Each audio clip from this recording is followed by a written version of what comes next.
to hear that they are Maasai artists? Well, let me say the day I had him. Okay. Emotions, you know, out of me. It reminds me of home. It takes us back home. You know, it gets into anywhere. I was excited to see Teto and his music. I love Nosim. It was beautiful. He has very beautiful music. Very, you know, very nice music, but in that language that touches the heart.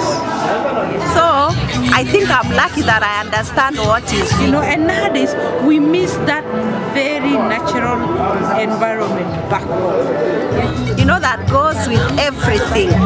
It makes you relax, and so it's refreshing.